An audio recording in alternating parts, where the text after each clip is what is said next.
بسم اللہ الرحمن الرحیم۔ السلام علیکم ورحمۃ اللہ وبرکاتہ۔ ظلم تجھ پر بڑا ظالموں نے کیا، استقامت کو تیری سلام عافیہ۔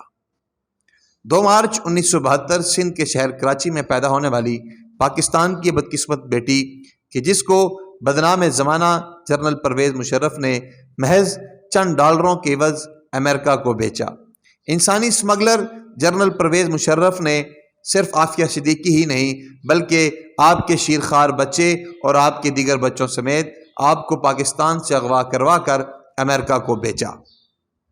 2003 سے 2021 تک ڈاکٹر عافیہ صدیقی پر ہونے والے مظالم کی ایک لمبی داستان ہے، لیکن اس سب کے ساتھ ساتھ 2003 سے آج تک مختلف قسم کی ڈاکٹر عافیہ صدیقی کے حوالے سے جھوٹی اور سچی خبریں گردش کیا کرتی ہیں۔ حالیہ دنوں میں بھی ایک خبر نے خوب گردش کی کہ جس نے پوری قوم کو غم اور دکھ میں مبتلا کر دیا کہ ڈاکٹر عافیہ صدیقی قید اغیار میں انتقال کر گئیں، لیکن یہ خبر بھی پچھلی خبروں کی طرح جھوٹی ثابت ہوئی، اور اس خبر پر ڈاکٹر فوزیہ صدیقی نے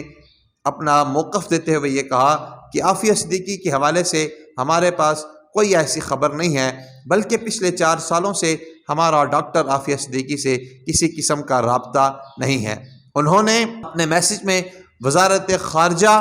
کا نمبر بھی دیا اور کہا کہ پوری قوم وزارت خارجہ کے اس نمبر پر رابطہ کر کے ڈاکٹر عافیہ صدیقی کے بارے میں دریافت کرے، اور